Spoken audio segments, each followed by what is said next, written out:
এক নাম্বার কাজ, যতটুক গর্ত আছে যতটুক গর্ত আছে 3 ভাগের 1 ভাগ মাটি দিয়ে ভরাট করে ফেলবেন এখন। ঠিক আছে। 2 নাম্বার কাজ, 1700 কেজি গোবর, 1700 কেজি পানি, টোটাল 3400 কেজি। কিন্তু আপনি যখন 1700 কেজি মাপতে যাবেন অনেকটা সময় লাগবে, এক।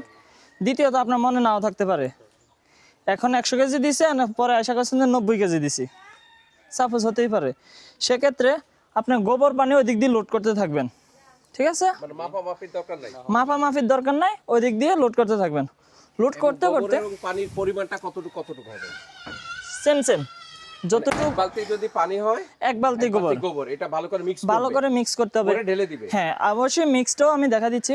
মাপামাপির দরকার। হ্যাঁ, ওই দিক দিয়ে ঢালতেছেন, ঢালতে যতক্ষণে দেখবেন এর মুখে ভিতর থেকে এভাবে তাকালে মুখ দেখা যায়, এর মুখে যতক্ষণ পর্যন্ত গোবর পানি না দেখবেন ততক্ষণ পর্যন্ত ঢালতে থাকবেন। এ পর্যন্ত আসছে আপনার 3400 কেজি গোবর পানি ঢালা শেষ। মানে 3400 কেজি লেভেল হলো এটা।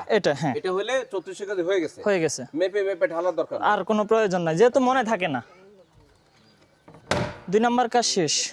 ঠিক আছে, লোড করার পরে বাকি মাটিটুকু আমাদের এই মাঝখানে একটা জয়েন আছে, জয়েন পর্যন্ত মাটি দিয়ে ভরাট করে ফেলবেন।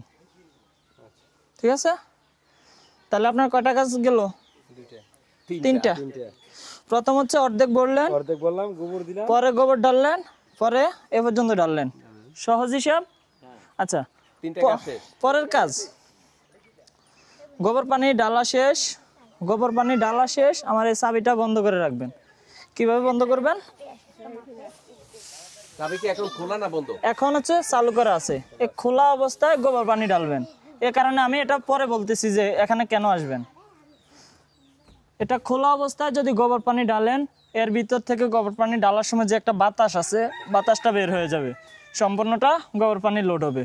লোড করার পরে কি করলাম? বন্ধ করে দিলাম। ঠিক আছে, এতটুকু পর্যন্ত তো বুঝি। আচ্ছা, 5 দিন বা 7 দিন পর এদিক থেকে তো ঢালছেন, এদিকে কোনো কাজ নাই, এ উপরে যে হাউসটা আছে হাউসটা ভরে আমার এই পাশে একটা ওভারফ্লো পাইপ আছে না, এই পাইপটা, এটা দিয়ে যখন গোবর পানি পড়তে থাকবে তখন এসে আমি সম্পূর্ণ বাতাসটা হাওয়ায় ভাসায় দেব, অর্থাৎ ছেড়ে দেব। 5 মিনিট বা 7 মিনিট পর্যন্ত বাতাস বের হবে, যতক্ষণ বের হওয়া শেষ আবার বন্ধ করে রাখবো। ঠিক আছে, আবার 3 থেকে 4 দিন পর ওভারফ্লো হবে, আবার আমরা বাতাসটা বের করে দিব। এই নিয়মে 3 বার বাতাসটা হাওয়ায় ছেড়ে দিব, তার মাঝখানে কোনো গোবর পানি দেওয়ার দরকার নাই। ঠিক আছে, 4 বারের সময়, এই দিক দিয়ে 4 বারের সময় 3 বার পড়ছে, ছেড়ে দিছি। যতক্ষণ 4 বারের সময় যখন এদিক দিয়ে পড়তে থাকবে বন্ধ অবস্থায়, এটা সারার আগে এই অবস্থায় কিন্তু পড়তেছে, এটা সারার আগে ওই দিক দিয়ে 60 কেজি গোবর 60 কেজি পানি, 20 লিটারের বালতি যদি হয় 3 বালতি গোবর 3 বালতি পানি গুলাইয়া এর মধ্যে দিবেন। দেওয়ার পরে গ্যাস ছাড়বেন। এত করে কি হবে? নতুন গোবরটা নিচে যাবে, উপরের গোবরটা বের হয়ে যাবে। ঠিক আছে, ঠিক আবার 5ম বারের সময় এদিক দিয়ে পড়তেছে, আগে গোবর পানি দিবেন, পরে বাতাসটা বের করে দিবেন। এই নিয়মে ছাড়বেন 12 বার। তাহলে প্রথমে ছাড়লাম কয়বার? প্রথমে ছাড়লেন 3 বার, পরে নিয়মে ছাড়লেন 12 বার। টোটাল কতবার ছাড়লেন? 15 বার। 15 বার।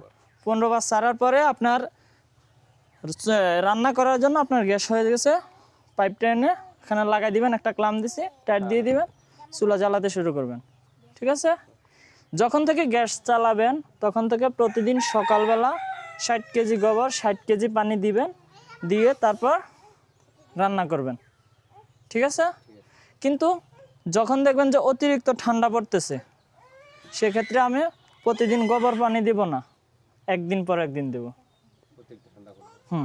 আর যখন গরমকাল আসছে তখন আমি প্রতিদিনই গোবর পানি দিব, গ্যাস পাবো, রান্না করব।